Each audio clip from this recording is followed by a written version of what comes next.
ਮੀਆਂ ਸਾਹਿਬ ਗੱਲ ਪਤਾ ਕੀ ਹੈ ਕਿ ਬੰਦਾ ਜਿੰਨੇ ਜਗ੍ਹਾ ਹੋਵੇ ਨਾ ਉਨਾ ਕੰਮ ਕਰਨਾ ਚਾਹੀਦਾ। ਸਮਝ ਲੱਗੀ ਹੈ ਨਾ। ਤੇ ਵਾਹਦ ਬੰਦਾ ਤੂੰ ਹੈ ਕਿ ਤੇਰੀ ਵਜ੍ਹਾ ਤੋਂ ਹਰ ਬੰਦਾ ਜਿਹੜਾ ਨਾ ਮੁਲਕ ਛੱਡ ਕੇ ਤੇ ਬਾਹਰ ਦੇ ਮੁਲਕ ਜਲੀਲ ਹੋ ਰਿਹਾ। ਸਮਝ ਲੱਗੀ।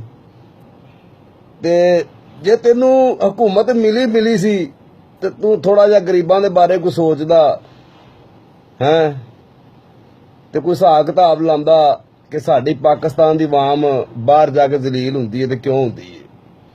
ਤੇ ਤੂੰ ਸਊਦੀ ਅਰਬ ਗਿਆ ਉੱਥੇ ਉਮਰਾ ਕਰਨ ਵਾਸਤੇ ਤੇ ਮੈਂ ਤੇਰੀ ਵੀਡੀਓ ਵੇਖੀ ਹੈ ਤੇ ਤੈਨੂੰ ਹਰ ਬੰਦਾ ਕਹਿ ਰਿਹਾ ਸੀ ਕਿ ਚੋਰ ਜਾ ਰਿਹਾ। ਸਮਝ ਲੱਗੀ। ਮੈਂ ਵੀ ਤੇਰੀ ਬਲਾਦਰੀ ਦਾ ਬੰਦਾ ਵਾਂ। ਮਤੇ ਸਮਝੇ ਕਿ ਬੰਦਾ ਬਾਹਰ ਦਾ ਹੈ। ਗੱਲ ਤੂੰ ਦੇਨ ਚੋਂ ਕੱਢ ਦੇ। ਸਮਝ ਲੱਗੀ। ਜੇ ਤੂੰ ਥੋੜੇ ਗਰੁੱਪ ਨਾਲ ਰਾਬਤਾ ਰੱਖਣਾ ਤੇ ਮੈਂ ਵੀ ਮੁਗਲ ਬਲਾਦਰ ਹਾਂ। ਸਮਝ ਲੱਗੀ। ਲੇਕਿਨ ਮੁਗਲਾਂ 'ਚ ਫਰਕ ਹੁੰਦਾ। ਸਮਝ ਲੱਗੀ ਹੈ ਨਾ। ਤੇ ਤੂੰ ਉਹ ਬੰਦਾ ਹੈ ਕਿ ਤੇਰੇ ਕੋਲ ਮੇਰੇ ਮਸੱਲੀ ਜਾਂਦੇ ਹੁੰਦੇ ਸੀ ਨਾਨੀ ਦਾ ਟੋਕੇ ਜਨਾਉਣ ਵਾਸਤੇ ਤੇ ਤੂੰ ਅੱਗੋਂ ਇਹ ਗੱਲ ਕਹਿੰਦਾ ਹੁੰਦਾ ਸੀ ਲੋ ਜੀ ਦੇ 80 ਰੁਪਏ ਲੱਗਣੇ ਦਾ 100 ਰੁਪਇਆ ਲੱਗਣਾ। ਸਮਝ ਲੱਗੀ। ਤੇਰਾ ਕੰਮ ਜੀ ਫ੍ਰੀ ਕੰਮ ਕਰਕੇ ਦੇਣੇ ਲੋਕਾਂ ਦੇ। ਸਮਝ ਲੱਗੀ। ਇਸ ਵਾਸਤੇ ਕਿ ਤੇਰੀ ਹੁਕੂਮਤ ਸੀ। ਤੇ ਮੈਨੂੰ ਤੇ ਬੜਾ ਅਫਸੋਸ ਹੋਇਆ ਇਸ ਗੱਲ ਦਾ ਕਿ ਲਾਲਾ ਜੀ ਗੱਲ ਹੈਗੀ ਤੁਸੀਂ ਆਪਣੇ ਪੈਰਾਂ ਤੇ ਆਪ ਹੀ ਥੋੜਾ ਮਾਰ ਲਿਆ ਤੇ ਹੁਣ ਤੁਸੀਂ ਆਂਦੇ ਹੋ ਕਿ ਪੱਟੀ ਕਰਦੇ ਹੋ ਤੇ ਤੁਹਾਡੀ ਕੋਈ ਪੱਟੀ ਵੀ ਨਹੀਂ ਕਰਨ ਦਿਆ ਹੈਗਾ। ਤੇ ਬਾਕੀ ਠੀਕ ਹੈ ਮੁਲਕ ਦੇ ਹਾਲਾਤ ਨਾਲ ਚੱਲਣਾ ਪੈਂਦਾ ਮੀਆਂ ਸਾਹਿਬ। ਤੇ ਅੱਲਾ ਚੰਗੀਆਂ ਕਰੇਗਾ ਤੇ ਮਾੜੇ ਚੰਗੇ ਦਿਨ ਸਾਖਿਆ ਸੱਜਣਾ ਰੋਗ ਪੁਰਾਣੇ ਨੇ ਹਾਰ ਪਰੋਏ ਨੇ ਤੇਰੇ ਲਈ ਬਿਸਮਿਲ੍ਲਾ ਕਰਕੇ ਪਾਣੇ ਨੇ ਤੇ ਕੀਤੀਆਂ ਤੁਹਾਡੇ ਅੱਗੇ ਆਈਆਂ ਨੇ ਸਰਕਾਰ। ਮੇਰਾ ਕੋਈ ਕਸੂਰ ਨਹੀਂ ਆਇਆ। ਸਮਝ ਲੱਗੀ ਹੈ ਨਾ।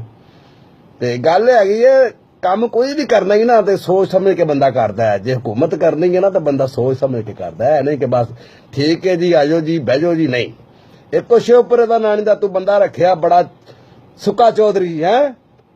ਉਹ ਵੀ ਬੜੀ ਬਾਵਾਈ ਸਾਇੰਸ ਮਰਾਂਦਾ ਤੇ ਗੱਲਾਂ ਤੇ ਬਾਤਾਂ ਤੇ ਲਟਰ ਤੇ ਪਟਰ ਹੈ।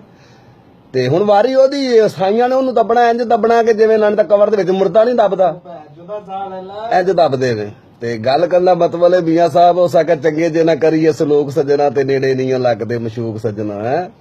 ਤੇ ਸਾਈਆਂ ਨੇ ਜਨਾਬੇ ਵਾਲਾ ਜੀ ਘੜਾ ਐ ਗੋਲ ਕਰਕੇ ਜਨਾਬ ਤੁਹਾਨੂੰ ਲਾਤਾ ਮੋਟਰਵੇ ਤੋਂ ਥੱਲੇ ਲਾਤਾ ਤੇ ਉਹ ਢਾਡੀਆਂ ਜਨਾਬੇ ਵਾਲਾ ਜੀ ਬੱਸਾਂ ਉਹ ਜਨਾਬੇ ਵਾਲਾ ਜੀ ਢਾਡੀਆਂ ਸੜਕਾਂ ਹੈ।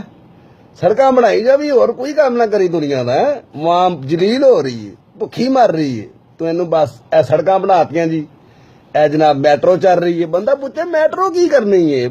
ਦੁਨੀਆ ਭੁੱਖੀ ਮਰਦੀ ਪਈ ਹੈ ਤੈਨੂੰ ਮੈਟਰੋ ਦੀ ਪਈ ਹੈ। ਕੈਸੀ ਗੱਲ ਹੈ। ਵਾਹ ਜੀ ਵਾਹ ਮੀਆਂ ਸਾਹਿਬ ਮੰਨ ਗਏ ਤੁਹਾਡੀ ਡਰਾਈਵਰੀ ਨੂੰ। ਹੋ ਸਕਾ ਪੁੱਠੇ ਸਟੀਅਰਿੰਗ ਪੁਲਿਸ ਮੁਕਾਬਲੇ ਪੈ ਗਏ ਨੇ ਛਾਪੇ ਲੈ ਗਏ ਨੇ ਮਾਪੇ। ਤੇ ਕੋਈ ਗੱਲ ਨਹੀਂ ਵੇਖ ਜੇ ਤੂੰ ਕਹਿਣਾ ਤੇ ਕਿ ਮੈਂ ਦੁਬਈਓਂ ਲਈ ਆਨਾ ਵਾ ਵੇਖ ਕਿੱਥੇ ਬੜੀ ਟੈਟ ਲੱਭਦੀ ਏ। ਚਲੋ ਸੀਟ ਤੇ ਤੇਰੀ ਲੈ ਗਈ ਹੈ ਜੇ ਵੇਖ ਕਹਿਣਾ ਤੇ ਲੈ ਆਨਾ ਵਾ। ਕੀ ਖਿਆਲ ਮੀਆਂ ਸਾਹਿਬ। ਤੇ ਹੋਰ ਸਿਹਤਾਂ ਤੁਸੀਂ ਤਾਂ ਬਿਲਕੁਲ ਠੀਕ ਠਾਕ ਨੇ। ਗੋਡੇ ਗਿੱਟੇ ਗਰਾਰੀਆਂ